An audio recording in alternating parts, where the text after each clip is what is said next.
Pelajaran Sekolah Sahabat kita pada minggu ini temanya adalah kesaksian yang berhasil atau saksi-saksi yang berhasil. Kuasa dari kesaksian pribadi. Dan kalau kita lihat topik pelajaran, maka pada hari Minggu judulnya adalah para saksi yang tidak diharapkan, merupakan suatu kejutan yang positif, memberitakan kebangkitan Kristus pada hari Selasa, pada hari Senin. Hidup yang diubahkan akan membawa perbedaan dalam bersaksi pada hari Selasa. Membagikan pengalaman kita pada hari Kamis. Dan kuasa dari kesaksian pribadi pada hari Kamis.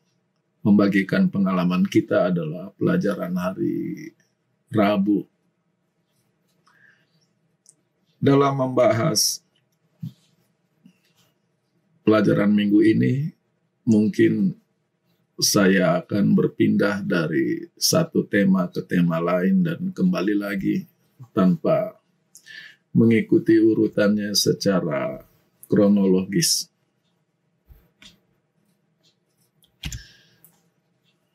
Bersaksi. Seringkali kita membaca Alkitab, terutama di dalam Injil, keempat Injil. Dan kita kagum bagaimana orang-orang di dalam Injil menjadi saksi-saksi yang bukan hanya efektif, tapi berkuasa bagi Tuhan.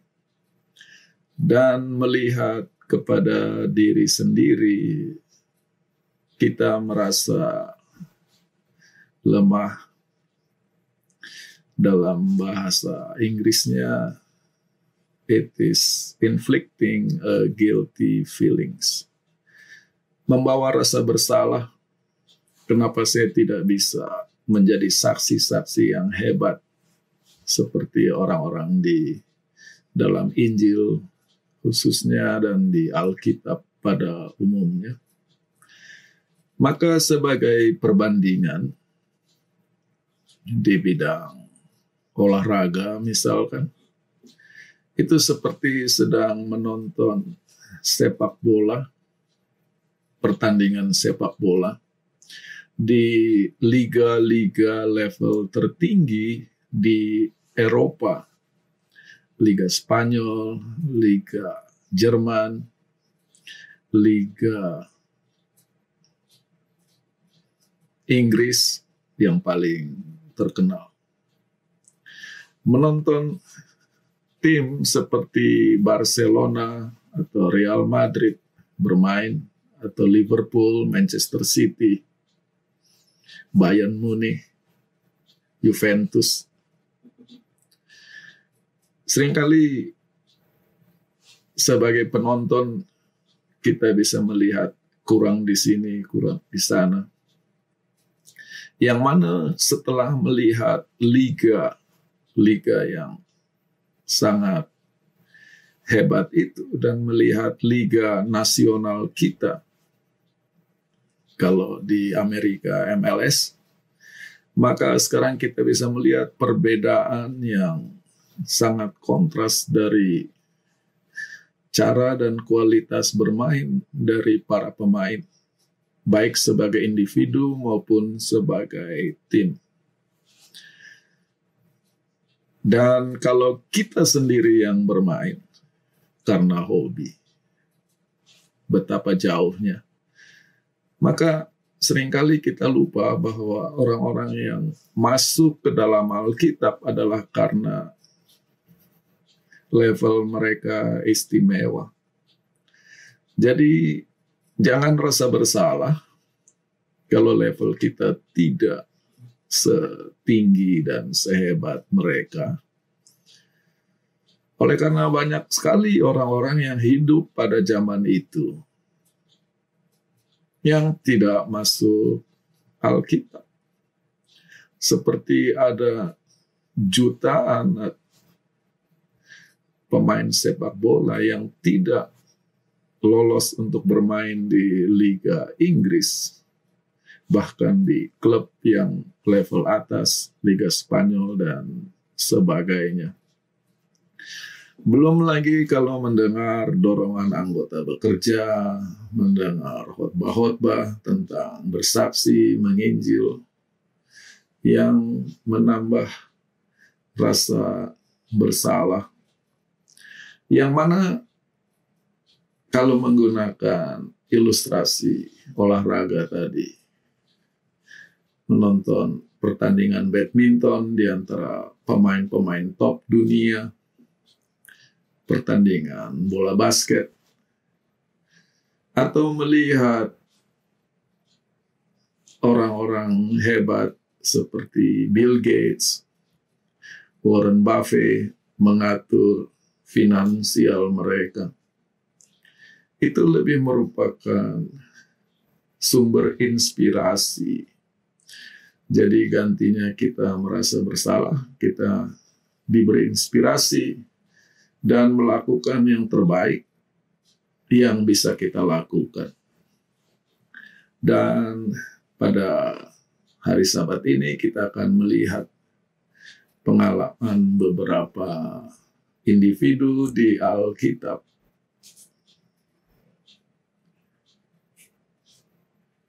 yang mana kita akan nikmati apa yang terjadi kepada mereka. Di Injil Markus pasal 5 diceritakan bagaimana Tuhan Yesus menyembuhkan atau membebaskan seorang yang dikuasai oleh roh jahat. Kita tahu ceritanya dengan sangat baik, bagaimana orang itu mempunyai kekuatan fisik yang luar biasa, hidup di kuburan, di gunung-gunung,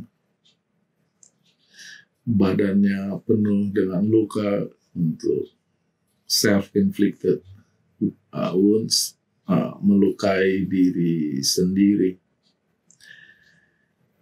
Dan bagaimana setelah ia disembuhkan oleh Tuhan, dia menjadi saksi. Nanti kita akan kembali kepada itu, tetapi kita akan baca dulu Markus pasal 5 ayat yang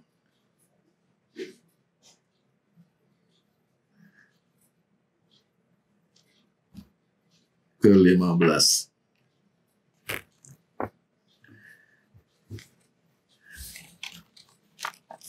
Maka para penjaga babi datang dan melihat orang yang tadinya kerasukan roh jahat. Dan bukan hanya kerasukan roh jahatnya itu satu pasukan, satu legiun. Dan bagaimana orang itu sekarang bisa duduk, berpakaian, dan pikirannya sudah dipulihkan. Jadi orang yang tadinya selalu berteriak-teriak, lari ke sana kemari, begitu kuat sekarang bisa duduk. Orang yang tadinya badannya penuh luka, tidak berpakaian, sekarang sudah berpakaian. Yang mana banyak orang membayangkan bahwa Yesus menuntun dia ke Danau Galilea, membasuh tubuhnya, dan membuka jubahnya dan mengenakan pada orang itu jubah kebenaran Kristus. Dan orang itu pikirannya sudah pulih, sudah waras. Yang mana kata waras sebenarnya menggambarkan suatu kondisi kesehatan yang sempurna, baik badani, juga rohani, dan secara pikiran. Melihat perubahan yang begitu dahsyat dari orang ini, dikatakan orang-orang yang melihat ketakutan. Ada pilihan untuk respon mereka. Nomor 1, kagum. Nomor 2, bisa gembira. Nomor 3, bisa heran. Heran adalah melihat sesuatu yang berbeda dari yang diharapkan, sementara kagum lebih jauh lagi positif. Bagaimana itu bisa terjadi? Saya ingin tahu lebih jauh. Tapi dari opsi-opsi yang ada tentang reaksi, yang ditulis di sini adalah mereka ketakutan. Maka pertanyaannya, mereka takut terhadap apa? Yang mana pertanyaan takut terhadap apa adalah berhubungan dengan takut terhadap siapa dan kenapa. Yang mereka takuti adalah Yesus. Dan ini fobia, phobos, adalah rasa takut yang negatif. Bukan panggilan takutlah akan Tuhan, sembahlah Dia. Ini adalah reaksi negatif terhadap apa yang terjadi. Maka pertanyaannya, kenapa mereka takut dan takut terhadap Yesus atau kepada Yesus? Jawabannya, inilah dunia di mana kita hidup. Cara berpikir dunia di mana kita hidup, kita mengagumi apa yang disebut atau dinamakan power. Kata power di dalam bahasa Inggris bisa menunjuk kepada kekuatan fisik, bisa menunjuk kepada kekuatan ekonomi, kekuatan pengaruh secara sosial, kekuatan berpikir, dan kita senang kalau bisa powerful.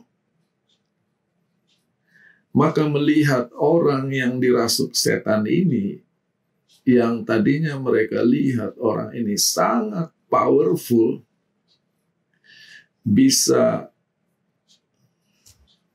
saya sedang berpikir bahasa Indonesia yang tepat, karena yang muncul di pikiran saya adalah kata dijinakan dan orang tidak dijinakan. Bisa ditenangkan, tapi kata tenang kurang dinamis dalam menggambarkan apa yang terjadi. Maka mereka mengambil kesimpulan bahwa Tuhan Yesus jauh lebih powerful dari setan yang jumlahnya banyak. Nah, di sini jadi menarik. Ada 2 poin. Nomor 1,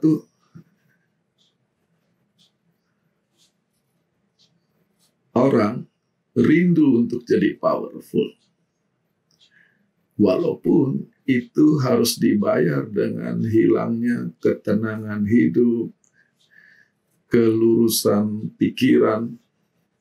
Jadi seperti orang yang dikuasai roh jahat ini, selama ini dia benar ditakuti, tapi di sisi lain mereka memandang dia sebagai sangat powerful. Walaupun orang ini sebenarnya sangat menderita. Dan di sini kita masuk ke dalam diskusi tentang power. Dan seringkali saya katakan bahwa ada satu kata, kosakata, vocabulary dalam bahasa Indonesia yang sama sekali tidak muncul di Alkitab, yaitu kata sakti. Yang mana di dalam budaya-budaya lain, kalau bisa menjadi sakti, menjadi manusia yang mempunyai kesaktian yang luar biasa, itu yang diidam-idamkan. Di Alkitab, sumber power hanya Tuhan, sumber kekuatan. Dan seringkali orang demi menjadi powerful harus mengorbankan, rela berkorban hal-hal tertentu. Yang kedua, menjelaskan kenapa mereka ketakutan. Selama ini, power konotasinya negatif. Mereka di bawah kekuasaan penjajahan Roma, kemaharajaan Roma, raja-raja lokal, keturunan Herodes, powerful tetapi tidak mensejahterakan mereka. Gubernur-gubernur tidak. Jadi mereka melihat power sebagai ancaman. Ditambah lagi, orang yang dirasuk setan ini sangat powerful tetapi menakutkan, mengerikan, dan merupakan ancaman. Maka begitu terbiasanya mereka melihat power dengan konotasi negatif, maka ketika Yesus menampilkan diri lebih powerful, mereka takut kepadanya karena bagi mereka ini hanya kekuatan negatif lain lagi yang akan menyusahkan hidup mereka. Dan itu sebabnya di ayat berikutnya, ayat 16, dan ini berkaitan erat, bagaimana roh jahat itu pindah dari orang ini kepada babi-babi, dan babi-babi itu mati. Mereka sudah mulai melihat bahwa power yang baru ini merupakan ancaman yang lebih hebat, bukan hanya kepada mereka sebagai pribadi, tetapi kepada perekonomian mereka. Yang mana kalau kita baca Injil secara menyeluruh dan Alkitab, justru disinilah Tuhan hendak menampilkan power sebagai kehidupan, sebagai kekuatan untuk membawa kedamaian, keselamatan. Maka sebagai umat Tuhan yang ingin bersaksi, bagaimana konsep kita tentang power, dan apa yang kita akan lakukan dengan power ketika kita dalam posisi powerful. Nah, kembali kepada tema bersaksi. Orang ini yang disembuhkan, yang tetap tidak bernama, pulang ke kampungnya dan menjadi saksi yang luar biasa bagi Yesus. Dan di sini jadi menarik. Saya tidak bisa menyamaratakan, tetapi orang-orang yang mengetahui cerita Injil dengan baik, mempelajarinya, membahasnya, Biasanya mereka adalah orang yang rajin ke gereja, rajin baca Alkitab. Dan sebagian besar dari mereka adalah orang-orang yang secara tanda kutip orang-orang baik-baik, yang sejak kecil besar di dalam keluarga yang beriman, tumbuh berusaha menjadi orang yang hidupnya benar, dan setelah dewasa berusaha menjadi orang yang baik. Maka disinilah dilema penginjilan. Saya tidak punya masa lalu yang kelam yang bisa dijadikan testimoni, kesaksian yang hebat. Hidup saya hanya lurus-lurus, biasa-biasa saja. Apa yang mau disaksikan? Maka apa yang bisa saya komentari adalah kita mungkin lebih masuk kategori garam dunia. Di dalam setiap masakan, garam tidak pernah dibahas. Kalau sampai garam dibahas, pasti salah, kurang atau terlalu banyak. Seringkali orang-orang hebat itu mereka lebih masuk kategori terang dunia. Dari jauh sudah kelihatan, dari jauh dikagumi, sementara garam. Itulah sebabnya Tuhan Yesus bicara tentang terang dunia dan garam dunia. Unlikely witnesses. Kalau orang ini dianggap saksi yang tidak masuk akal adalah karena hidupnya begitu kontras sebelum menjadi saksi dan setelah menjadi saksi. Tapi unlikely witnesses model lain adalah orang-orang yang kelihatan tidak mungkin menjadi saksi karena tidak mempunyai cerita spektakuler dalam hidup mereka. Tetapi ketekunan, kesetiaan, kebaikan hari demi hari di dalam lingkup yang sangat kecil, ruang sosialnya, dia sedang menjadi garam dunia, dan itu sudah merupakan suatu kesaksian tersendiri. Dan garam-garam dunia ini biasanya merupakan saksi-saksi yang tidak menakutkan, dan mereka sebetulnya powerful di dalam menjadi berkat bagi orang yang di sekitarnya tanpa menjadi ancaman. Kita bisa terus-menerus membahas ini panjang lebar, dan kita perlu pindah.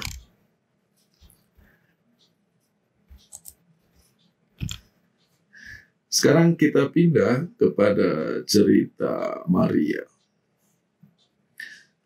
Kalau di pelajaran sekolah sahabat, cerita tentang Maria adalah bagaimana ketika dia menyampaikan kesaksian kepada para rasul dan tidak dipercaya. Tapi sebelum kita ke sana, kita baca dulu ayat-ayat sebelumnya. Pagi itu, Yesus bangkit. Pagi itu beberapa perempuan pergi ke kubur Yesus. Mereka mendapati kubur dalam keadaan kosong, tapi ada malaikat. Dan di ayat 7, malaikat memberi perintah, pergi, ceritakan kepada para murid dan Petrus. Nanti kita bahas itu. Nah, lalu ayat berikutnya, so they went out quickly and fled. Pergi, ceritakan, maka mereka keluar cepat-cepat dan lari. Kalau sampai sini, kelihatannya mereka sedang dalam proses penurutan. Disuruh pergi, mereka keluar cepat-cepat dan lari. Tapi apa yang terjadi di ayat 8? And they said nothing to anyone. Perginya mereka, larinya mereka ini bukan pergi untuk menjadi saksi, untuk menjadi juru kabar. Mereka lari pergi karena ketakutan dan tidak mengucapkan satu patah kata pun kepada siapapun. Maka saudara, mereka tidak menurut. Dan bagi Anda yang baca-baca lebih luas di manuskrip awal Injil Markus, sebagian berhenti di ayat 8. Injil Markus berhenti di Markus 16 ayat 8. Mereka pergi, mereka lari, dan mereka tidak mengatakan sesuatu apapun kepada siapapun. Dan orang berspekulasi, kenapa Injilnya berhenti di sini. Tapi ada versi yang lain yang lebih panjang, dan itu yang masuk Alkitab kita. Mana yang benar, itu cerita lain lagi, bukan di sini waktunya dan tempatnya. Tapi yang saya mau tunjukkan, seringkali kita kagum melihat atau membaca tokoh-tokoh di Alkitab. Mereka adalah saksi-saksi yang luar biasa. Kita lupa bahwa mereka adalah manusia-manusia biasa dengan segala pergumulannya. Maria di level pertama, tahap pertama, ketika diperintahkan untuk menjadi saksi, dia tidak bersaksi. Nanti kita kembali ke situ. Sekarang kita pergi kepada Petrus dulu.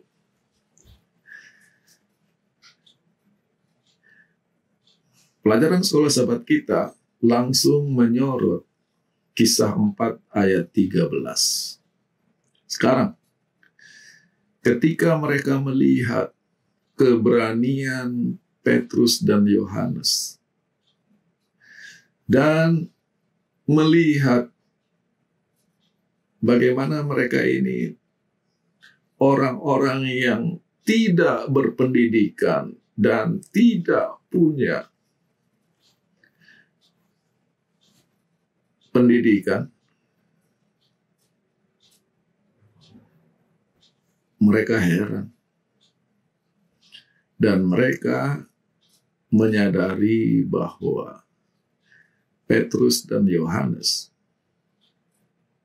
mengalami bersama-sama dengan Yesus. Ini adalah salah satu ayat tentang penginjilan yang sangat sering disalah tekankan, disalah terangkan, bahwa kedua orang ini tidak punya pendidikan dan bahwa mereka bersama-sama dengan Yesus. Ayatnya tidak salah, tetapi cara baca kita yang mungkin perlu diperluas sedikit. Kenapa ayatnya mengatakan bahwa orang-orang ini tidak berpendidikan dan mereka heran? Kalau baca di ayat 8,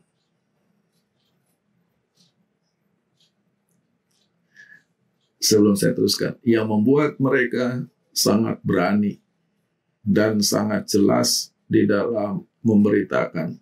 Di ayat 8 dikatakan,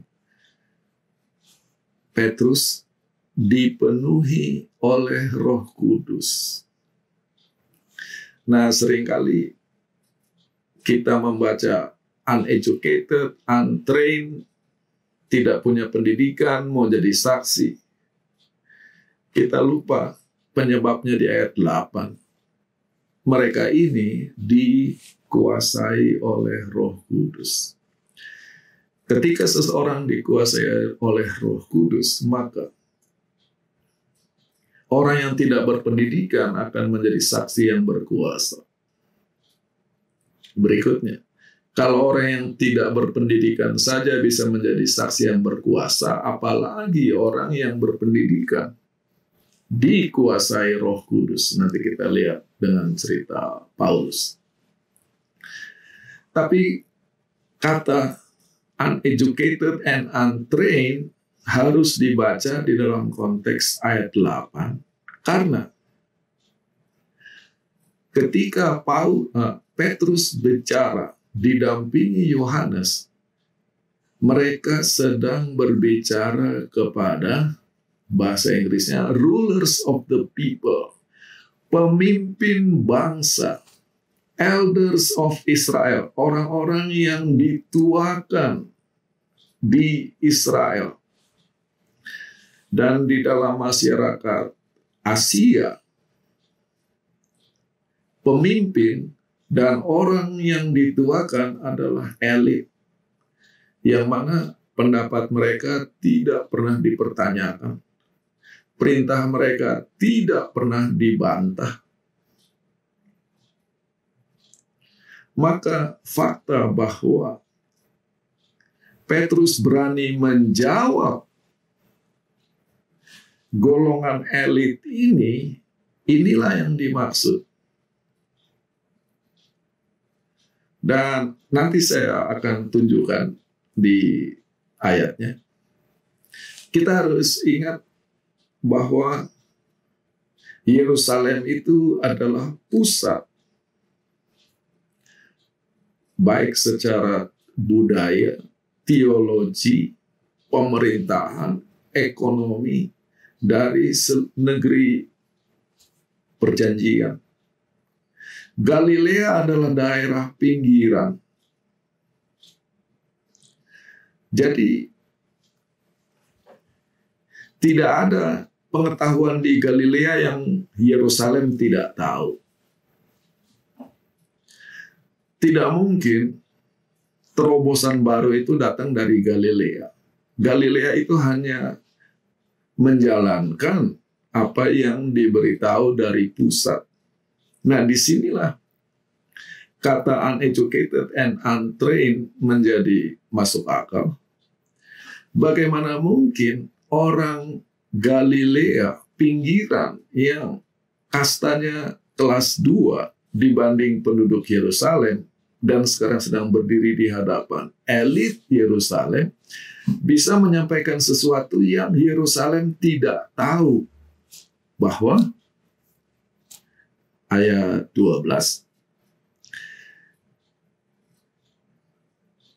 keselamatan tidak ada di dalam nama lain selain nama Tuhan Yesus.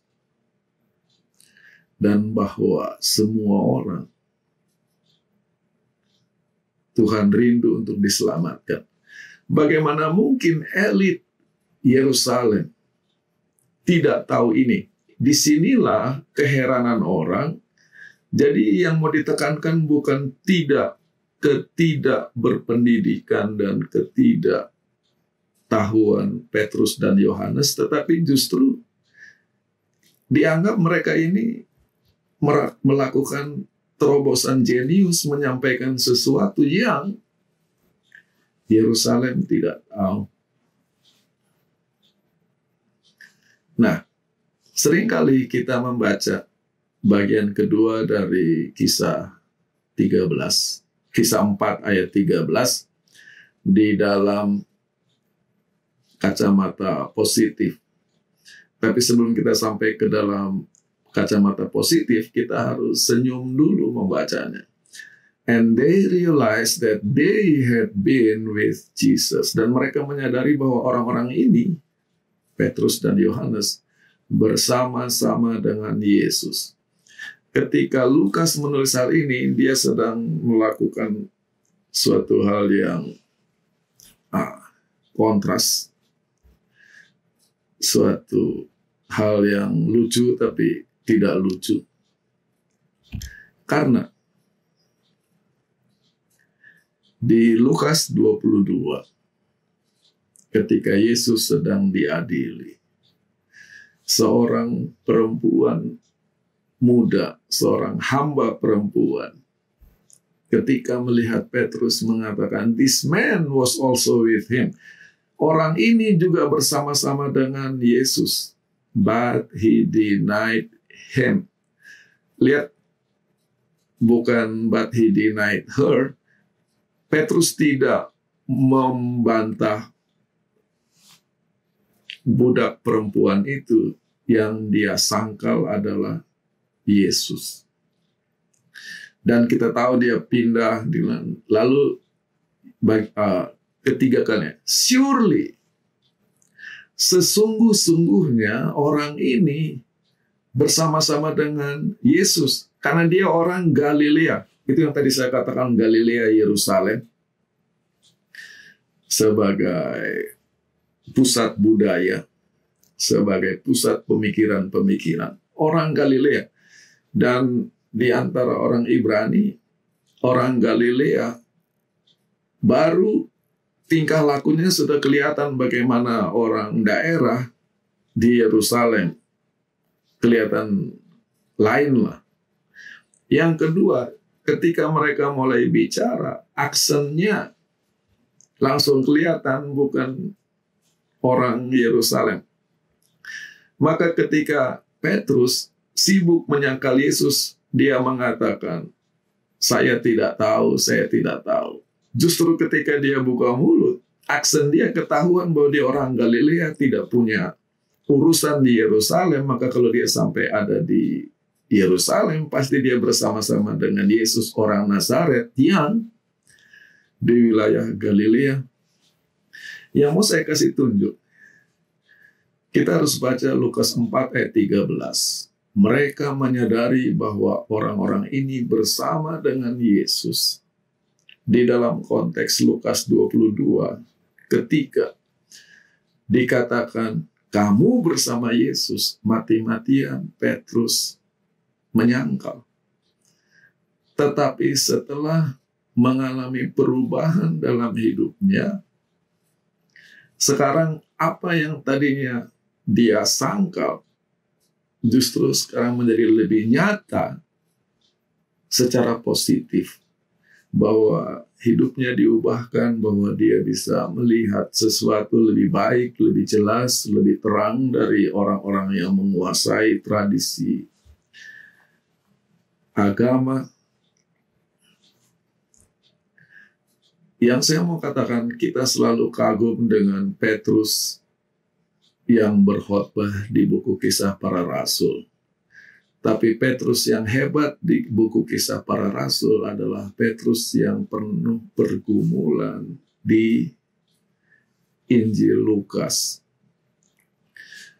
Maka kalau kita mengalami pergumulan, itu adalah normal. Ini yang saya maksud tadi di pembukaan, kalau baca Alkitab, jangan menjadi rasa bersalah, guilty.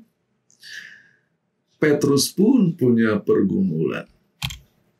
Dan sekarang kita kembali ke cerita Maria, oleh karena ini selaras dengan pengalaman Petrus. Kita baca tadi di ayat 8, bagaimana Maria dan perempuan-perempuan lain pergi cepat-cepat, lari, bukan karena sedang menurut, karena ayatnya mengatakan, "And they said nothing to anyone." Mereka tidak mengucapkan apapun kepada siapapun.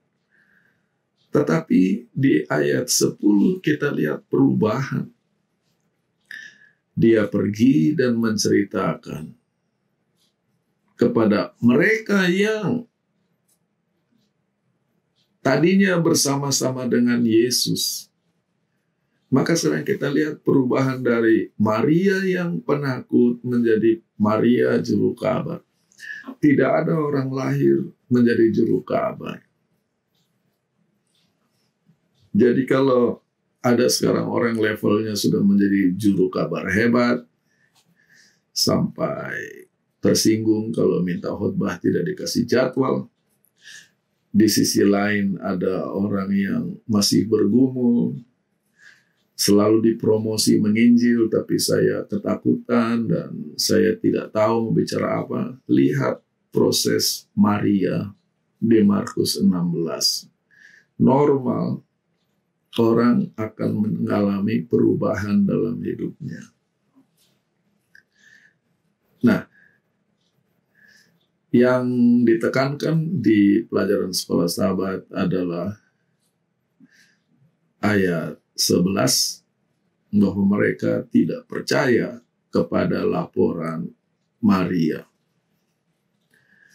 Kalau kita baca ayat, kenapa? They mourn and wept. Mereka sedang berkabung dan sedang meratap. Masih dalam suasana perkabungan. Masih fresh. Kejadiannya hari Jumat sore. Kejadian ini hari Minggu pagi. 2 hari bahwa Yesus pertama hidup. Mereka mendengar bahwa Yesus hidup. Katanya. Tapi itu pun sudah tidak mungkin. Orang mati bagaimana bisa hidup? Yang kedua, had been seen by her. Maria sendiri melihat. Jadi bukan hanya dengar, tapi sekarang melihat, dan they did not believe. Dan sangat mudah bagi kita untuk mengatakan para murid kurang iman. Masalahnya mereka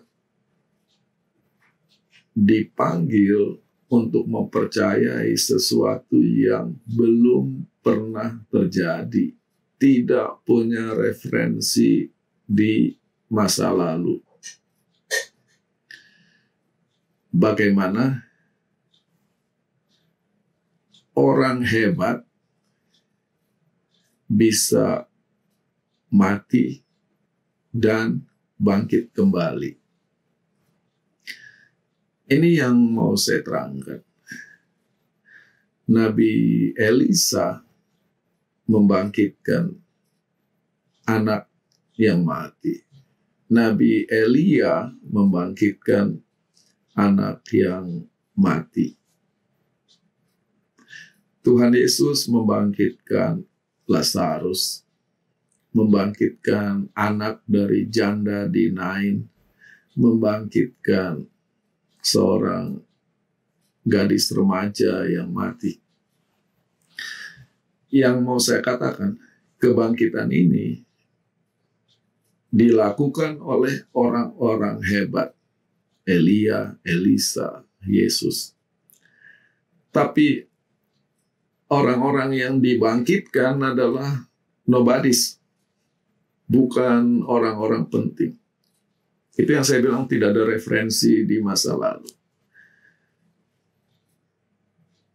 Siapa orang hebat di dalam alam pikiran orang Ibrani? Ibrahim, Yakub, Musa, Yeremia, Elia, Elisa, dan seterusnya.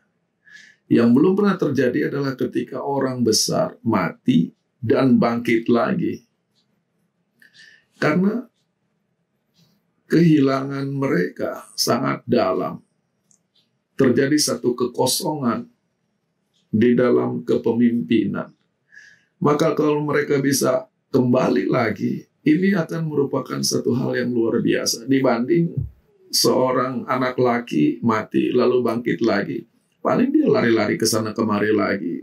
Efek sosialnya tidak ada. Maka ketika Yesus, pemimpin besar, mati dan bangkit kembali, maka ini adalah satu hal yang luar biasa. Di mana tadinya kepemimpinan kosong, tiba-tiba terisi lagi dan lebih hebat lagi. Ini yang sukar bagi mereka untuk mencerna. Dan adalah bahaya bagi kita untuk menganggap bahwa kebangkitan Yesus adalah satu hal yang normal. Jadi kalau orang tidak percaya, ada yang salah dengan mereka. Jauh lebih masuk akal untuk tidak percaya daripada percaya. Dan tentu pesan di dalam pelajaran sekolah sahabat, kalau kita menyampaikan pekabaran dan orang tidak percaya, itu normal. Tapi yang saya mau katakan, ketidakpercayaan orang tidak selalu harus dikonotasikan sebagai suatu hal yang negatif. Perlu proses untuk mencerna. Dan proses pencernaan itu bisa panjang bagi sebagian orang, bisa sangat panjang bagi orang yang lain. Dan itu adalah kerjaan Roh Kudus di dalam orang itu. Sekarang kita pindah kepada cerita Paulus di hadapan Raja Agripa, bagaimana dia bersaksi. Kita harus ingat bahwa apa yang dilakukan Paulus bukan kesaksian normal, tapi ini adalah kesaksian di pengadilan. Paulus sedang berdiri membela dirinya sendiri yang sedang di bawah hukuman. Jadi settingnya adalah pengadilan.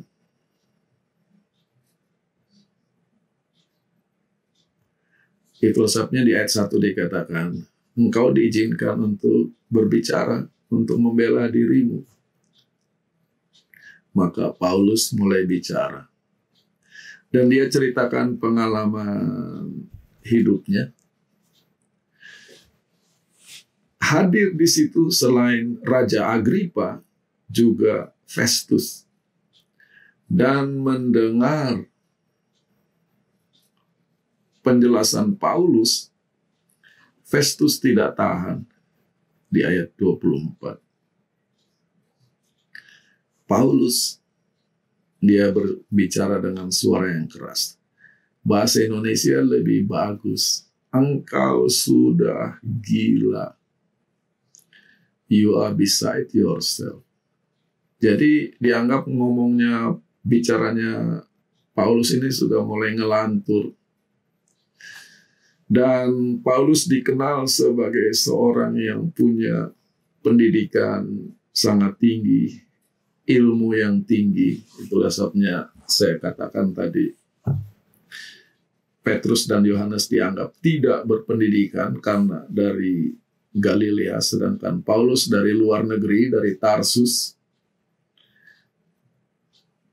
Dan dari Tarsus berguru ke Yerusalem, berguru dari guru yang paling disegani. Jadi kontras dengan Petrus dan Yohanes. Tapi kata-katanya ini, ilmumu yang banyak itu, Alkitab bahasa Indonesia. Kalau di sini, much learning, terlalu banyak belajar, membuat engkau gila.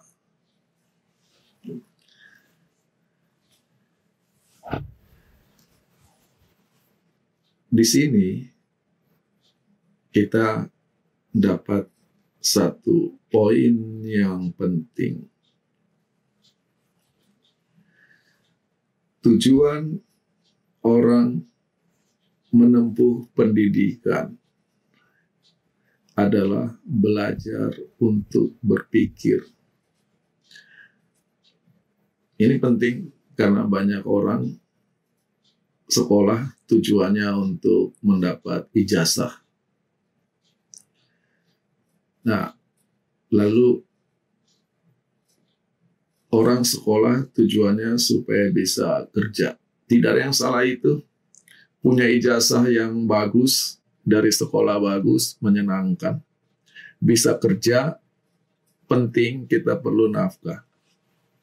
Tetapi yang menjadi basis harusnya pendidikan itu fungsinya untuk kita belajar berpikir, menganalisa problem, di mana problemnya, mengapa problem itu terjadi, mengapa itu disebut sebagai problem.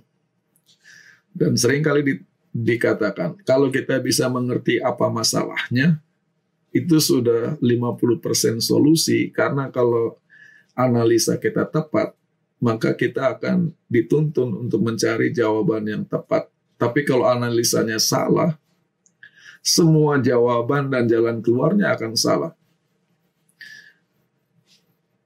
Jadi itulah fungsinya orang menempuh pendidikan, belajar berpikir.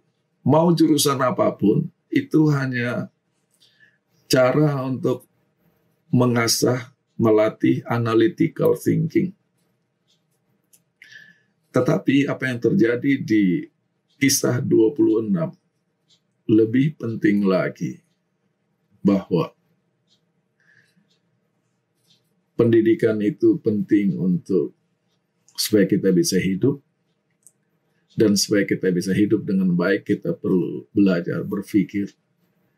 Tapi di sini, pendidikan itu penting supaya kita bisa mengekspresikan, mengartikulasikan dengan lebih baik dan jelas ketika kita sedang bersaksi bagi Tuhan. Dan itu sebabnya sebelum gereja Advent buka rumah sakit dan klinik, yang paling pertama dibuka adalah sekolah pendidikan Advent. Sekolah-sekolah itu dibuka, tujuannya bukan hanya supaya generasi masa depan anggota Advent bisa kerja lebih baik. Orang tuanya tidak punya gelar, anaknya punya gelar. Orang tuanya di desa, anaknya di kota. Tetapi selain menguasai satu keahlian untuk menghidupi diri, didampingi dengan pelajaran Alkitab dari level yang paling dasar sampai level paling tinggi, supaya bisa menjadi saksi yang jelas, efektif, dan efisien bagi Tuhan. Dan uniknya di ayat 25, ketika Paulus dituduh atau dianggap gila oleh Festus, dia jawab, saya justru sedang bicara tentang kebenaran, dan saya sedang bicara tentang reason, tentang logik. Nah, justru orang yang hidupnya tidak benar melihat kebenaran sebagai kegilaan dan melihat kebenaran sebagai satu hal yang tidak logik. Ini adalah tantangan lain dari menginjil. Kita menganggap kalau saya bersaksi pasti sambutannya positif. Belum tentu, karena dunia di mana kita hidup, dan kita pun termasuk di dalamnya, lahir di dalam dosa, manusia berdosa, melihat kebenaran itu sebagai satu kegilaan secara negatif dan sebagai hal yang tidak masuk akal. Kembali, sabar ketika bersaksi, ketika menginjil. Dan sebelum ke Agripa, Paulus bersaksi di hadapan Felix. Dikatakan Felix itu senang sekali mendengarkan Paulus. Tapi ayat 25 dari Kisah 24. Ketika Paulus mulai reason, mulai mengajak berpikir tentang kebenaran, penguasaan diri, penghakiman, Felix mundur. Dan ini penting. Kalau Felix mundur ketika bicara tentang kebenaran, self-control, dan judgment. Umat Tuhan sangat senang kebenaran. Jadi masih senang. Tetapi begitu bicara tentang self-control, sebagian orang mulai mundur. Kebenaran didiskusikan, kebenaran dikuasai, kebenaran dikabarkan, itu menyenangkan. Tetapi ketika kebenaran berhadapan-hadapan dengan penguasaan diri, di sini mulai tidak sinkron. Dan judgment di sini fungsinya adalah ketika membandingkan kebenaran dengan self-control. Itulah sebabnya Felix, lebih baik saya tidak tahu kebenaran, karena saya tidak suka mengontrol diri, dan saya tidak mau tahu tentang penghakiman. Dan semua ini menuntun kita kepada kutipan penutup di pelajaran hari Jumat. Esensi dari kehidupan Kristen adalah hubungan dengan Yesus yang sangat kaya dan sangat penuh, yang mana akhirnya kita akan membagikannya. Kata kuncinya adalah rich and full. Kita hanya bisa membagi apa yang kita punya. Kalau orang tidak punya apa-apa, apa yang mau dibagi? Itulah sebabnya saya sering bergurau. Sebetulnya banyak orang baik, banyak orang dermawan, banyak orang yang suka membantu. Hanya karena mereka tidak punya apa-apa, maka kebaikan mereka itu tidak pernah bisa terlaksana. Keinginan untuk membantu itu tidak bisa terlaksana. Dan hubungan dengan Tuhan itu bisa dibagikan kalau kita sudah kepenuhan dan sudah kaya, maka itu akan terpancar. Nah, lalu kalimatnya mengatakan, as important as correct doctrine is, walaupun yang namanya doktrin yang benar itu penting, it cannot substitute, itu tidak bisa menggantikan kehidupan yang diubahkan oleh anugerah, kehidupan yang diubahkan oleh kasih. Nah, kita harus cerdas membaca kutipan ini. Nomor 1, doktrin yang benar tidak bisa menggantikan kehidupan yang dirubah oleh anugerah dan dirubah oleh kasih. Kalimatnya justru harusnya, doktrin yang benar selalu akan merubah kehidupan kita oleh anugerah dan kasih. Itulah doktrin yang benar. Jadi kalau ada doktrin-doktrin lain, tetapi kita tidak dirubah, itu namanya doktrin tidak benar. Jadi tidak bisa dikatakan as important as correct doctrine is, it cannot substitute. Bukan tidak bisa menggantikan, karena inilah esensi dari doktrin yang benar. Kehidupan yang dirubahkan. Nah, bagaimana kehidupan itu bisa dirubah oleh anugerah dan oleh kasih? Relationship with Jesus. Hubungan dengan Yesus.